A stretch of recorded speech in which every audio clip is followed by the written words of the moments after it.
प्रदर्शनकारियों के उग्र प्रदर्शन को देखते हुए सुरक्षा व्यवस्था भी सख्त है। आकाशवाणी और पीटीआई दफ्तर की बिल्डिंग तक पहुंचे प्रदर्शनकारियों को खदेड़ दिया गया। प्रदर्शनकारियों को नीति आयोग के गोल चक्कर तक वापस खदेड़ा गया। पूरे इलाके में भारी पुलिस बल की तैनाती भी की गई। कॉकरोच जनता पार्टी के प्रोटेस्ट के दौरान पुलिसकर्मियों पर हमले को लेकर एक्शन शुरू हो गया। दिल्ली पुलिस बीएनएस की धाराओं के तहत मुकदमा दर्ज करने की तैयारी में है। इनमें पथराव, पुलिसकर्मियों पर हमले, सरकारी कार में बाधा डालने और सार्वजनिक संपत्ति को नुकसान पहुंचाने जैसे आरोप शामिल हैं। इसी बीच दिल्ली पुलिस ने प्रदर्शनकारियों से संयम, शांति और कानून व्यवस्था बनाए रखने की अपील की है। प्रदर्शनकारियों से झड़प में 50 पुलिस वाले भी जख्मी हुए। प्रदर्शनकारियों ने केंद्रीय मंत्री जेपी नड्डा से मुलाकात की। सीजेपी डेलीगेशन ने जेपी नड्डा के सामने 3 मांगे रखी। पहली मांग ये कि एजुकेशन मिनिस्टर धर्मेंद्र प्रधान का इस्तीफा, दूसरी मांग है सुसाइड करने वाले बच्चों के परिवार को मुआवजा और तीसरी मांग है सोनम वांगचुक को वापस जंतर मंतर लाया जाए और अनशन तोड़वाया जाए। सीजेपी के प्रदर्शन पर मोदी सरकार का पहला बयान सामने आया। केंद्रीय मंत्री जेपी नड्डा ने कहा कि प्रदर्शनकारियों के डेलीगेशन के साथ सकारात्मक और अच्छी बातचीत हुई है। करीब 5 घंटे तक चली इस बैठक में सीजेपी की तरफ से प्रस्ताव दिया गया। जेपी नड्डा ने प्रदर्शनकारियों से तुरंत अपना धरना खत्म करने की अपील भी की। सोनम वांगचुक की पत्नी गीतांजलि का बड़ा बयान सामने आया। गीतांजलि ने कहा कि मांगे पूरी होने के बाद ही सोनम वांगचुक अनशन को खत्म करेंगे। उन्होंने ये भी कहा कि लोगों को एक वास्तविक और गंभीर मुद्दे के लिए सड़क पर प्रदर्शन करना पड़ रहा है, जो बेहद दुर्भाग्यपूर्ण है। नीट पेपर मामले में अनशन पर बैठे अभिजीत दीपके ने अपना अनशन खत्म कर दिया। सोनम वांगचुक की पत्नी गीतांजलि ने उन्हें जूस पिलाकर अनशन तोड़वाया। दरअसल भूख हड़ताल पर बैठे सोनम वांगचुक को शनिवार सुबह पुलिस ने हाईकोर्ट के आदेश पर इलाज के लिए सफदरजंग अस्पताल में एडमिट कराया था, जिसके बाद अभिजीत दीपके ने अनशन शुरू कर दिया था। दिल्ली के जंतर मंतर पर प्रदर्शन के बीच प्रशासन ने धरना प्रदर्शन वाली जगह को खाली करा लिया। पुलिस और प्रशासन की मौजूदगी में प्रदर्शनकारियों को जंतर मंतर से हटाया गया। कार्रवाई के दौरान पूरे इलाके में सुरक्षा को ध्यान में रखते हुए बड़ी संख्या में पुलिसकर्मियों की तैनाती की गई। प्रदर्शनकारियों पर हुई कार्रवाई को लेकर राहुल गांधी ने कड़ा ऐतराज जताया। राहुल ने कहा कि प्रदर्शनकारी स्टूडेंट्स थे, न कि क्रिमिनल। जिस तरह से उनके साथ बर्बरता हुई है, लाठीचार्ज हुआ, वो गलत था। राहुल गांधी ने पीएम मोदी पर निशाना साधा और कहा कि मोदी युवा विरोधी प्रधानमंत्री हैं, जो एक नाकाम शिक्षा मंत्री का इस्तीफा नहीं ले सकते। पीएम मोदी ने इशारों में राहुल गांधी पर निशाना साधा तो मल्लिकार्जुन खड़गे ने पीएम मोदी को करारा जवाब दिया। खड़गे ने कहा कि उन्होंने जो बोला ऐसी बात कोई पीएम नहीं बोलता। उनका काम ही लोगों पर तंज कसना है। उनका 56 इंच का सीना कहां चला गया? राम मंदिर में चढ़ावा चोरी हो गई, नीट के लाखों छात्र परेशान हो रहे हैं, कितने छात्रों ने सुसाइड कर लिया। इन गंभीर मुद्दों पर पीएम चुप क्यों हैं? अखिलेश यादव ने सीजेपी एक्टिविस्ट पर की गई कार्रवाई पर नाराजगी जताई। अखिलेश यादव ने कहा कि दिल्ली पुलिस ने जिस बर्बरता के साथ कार्रवाई की, इस मुद्दे को हम लोकसभा में उठाएंगे। पुलिस ने प्रदर्शन में शामिल लोगों को बेरहमी से पीटा। बड़े पैमाने पर लोग घायल हुए हैं। सरकार को उम्मीद ही नहीं थी कि इतनी बड़ी संख्या में लोग प्रोटेस्ट में शामिल होंगे। अखिलेश ने इसे सरकार का फेलियर बताया। संसद के मानसून सत्र के पहले दिन दोनों सदनों में जोरदार हंगामा हुआ। विपक्ष नीट पेपर लीक, राम मंदिर चढ़ावा चोरी के मुद्दे पर तुरंत चर्चा की मांग पर अड़ गया, जिसके बाद दोनों सदनों की कार्रवाई 6 बार स्थगित हुई। लेकिन सरकार और विपक्ष के बीच सहमति न हो पाने की वजह से लोकसभा और राज्यसभा की कार्रवाई मंगलवार तक के लिए स्थगित कर दी गई। राम मंदिर चढ़ावा चोरी मामले में सुप्रीम कोर्ट ने यूपी सरकार को दोबारा एसआईटी बनाने का आदेश दिया है।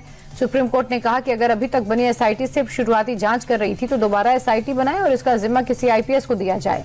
चीफ जस्टिस सूर्यकांत ने कहा कि जांच निष्पक्ष हो और बिना किसी भेदभाव के होनी चाहिए। हम राम मंदिर मामले पर किसी तरह की राजनीति नहीं चाहते। अगली सुनवाई 27 जुलाई को है। एमपी विधानसभा में यूसीसी बिल पेश किया गया। एमपी सरकार में मंत्री गौतम टेटवाल ने समान नागरिक संहिता बिल सदन में पेश किया।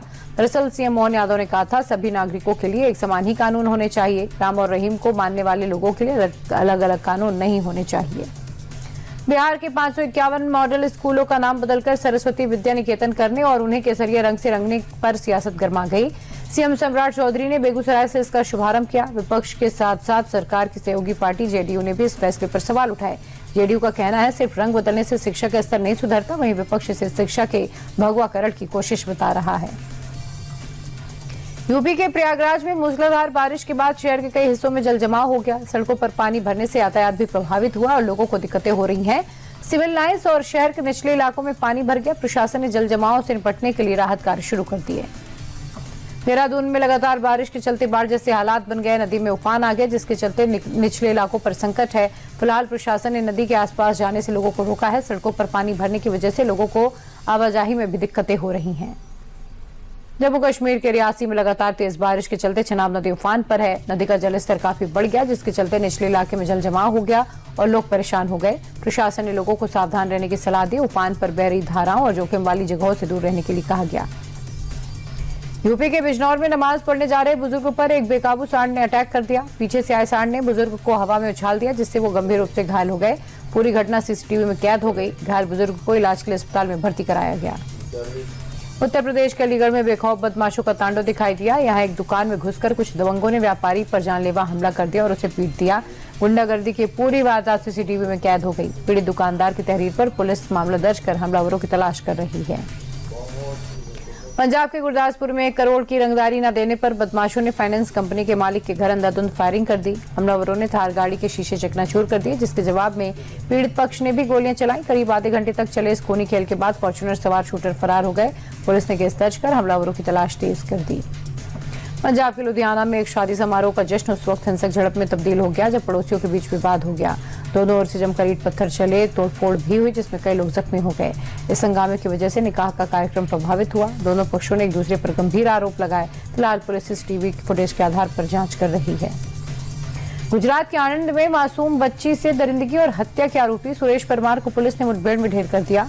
पुलिस कस्टडी के दौरान आरोपी ने उल्टी का बहाना बनाकर गाड़ी रुकवाई और पुलिस कर्मियों पर चाकू से हमला कर दिया। जवाबी कार्रवाई में पुलिस की गोलियों से आरोपी गंभीर रूप से जख्मी हो गया, जिसके अस्पताल में मौत हो गई। पुलिस के मुताबिक मारा गया आरोपी पहले से भी दुष्कर्म के मामलों में शामिल एक आदतन अपराधी था। शेयर बाजार में गिरावट रही। सेंसेक्स 443 अंक टूटकर 77,709 पर बंद हुआ, जबकि निफ्टी 96 अंक गिरकर 24,239 पर आ गया। अमेरिका और ईरान के बीच बढ़ते तनाव की वजह से निवेशकों में अनिश्चितता का माहौल बना हुआ है। बाजार में बैंकिंग और ऑटो शेयरों में तगड़ी बिकवाली दिखाई दी। एक्सिस बैंक, एचडीएफसी बैंक और मारुति सुजुकी इंडिया भारी गिरावट के साथ टॉप लूजर्स में शामिल हुए। हालांकि बाजार के इस दबाव के बीच भी ट्रेंड पावर ग्रिड और नेस्ले इंडिया के शेयरों ने शानदार बढ़त बनाकर निवेशकों को राहत दी, टॉप गेनर्स में जगह बनाई। अमेरिकी डॉलर के मुकाबले भारतीय रुपए में 14 पैसे की गिरावट दिखाई दी। $1 की कीमत 96 रुपए 44 पैसे हो गई। गिरावट की मेन वजह अमेरिका और ईरान के बीच बढ़ता तनाव है। जानकारों का मानना है आरबीआई के दखल से रुपए को थोड़ा सहारा मिल सकता है। सोने और चांदी की कीमतों में बढ़त देखने को मिली। सोने की कीमत 1,314 रुपए उछलकर 1,42,000 रुपए पर आ गई है, जबकि चांदी में भी तगड़ी तेजी दिखाई दी। चांदी का भाव 3,627 रुपए बढ़कर 2,20,030 रुपए प्रति किलो पर बंद हुआ।